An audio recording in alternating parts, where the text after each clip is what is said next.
Penso que tanto Xuventude Crea como outros certames que hai dirixidos á xuventude ten unha importancia enorme. Bueno, primeiro polo que representa para a escrita en galego, non? Gañar un concurso deste tipo ou mesmo ser finalista supón ese acceso directo ao mundo editorial, ese acceso directo a comezar a túa carreira como autor ou como autoras.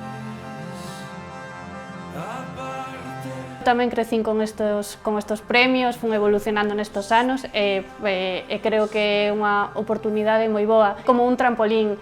Estánche ofrecendo todo, non? Desde a posibilidade de facer unha exposición ata o recoñecemento e, ademais, tamén é unha experiencia participar, non? Porque te vas como adentrando no mundo laboral, non? Tes que facer algo por ti para obter uns resultados. A oportunidade que lles dá a estes chavales o que é o concurso este é moi boa, xa non só polo premio, senón pola difusión que poden ter ao nivel de a publicación do libro, na que aparezan as súas receitas, e despois que lle impulsa un pouquiño e dalles un empurrón para poder aventurarse nunha nova aventura que, por exemplo, neste caso, é a cociña. A verdade é que este certamen, dentro da especialidade de graffiti, é un dos pioneiros que hai no territorio español e aparte de ver que ano tras ano se sigue facendo presente e que evoluciona e que axuda a que todo este tipo de cultura creativa siga para adiante, que se sigan buscando esforzos para que se siga creando.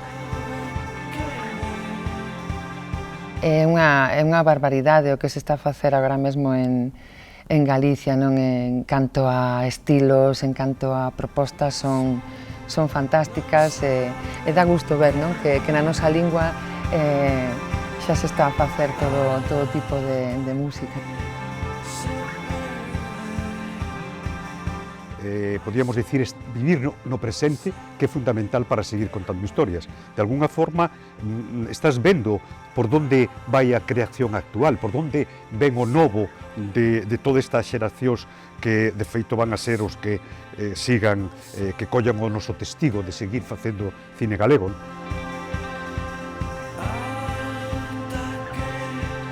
Estas plataformas son moi necesarias.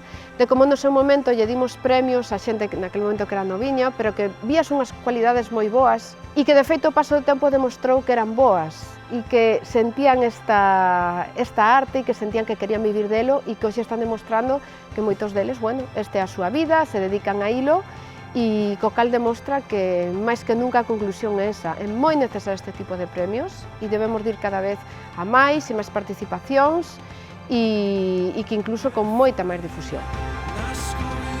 O que máis me sorprendeu é o talento dos participantes, o nivel das coleccións, chegar e ver as coleccións montadas na exposición e decir que maravilla, non? Que traballo hai aquí. Unha edición na que se presentou unha chavalina recén cumplidiños os 18 anos que fixo unha receta espectacular e que de feito foi a gañadora dese ano. Levei unha sorpresa moi grande, non vou decir, cando estaba escoitando a primeira achega aos temas, non o puide resistir, puxenme a chorar e a escoitei como 5 ou 6 veces esa canción.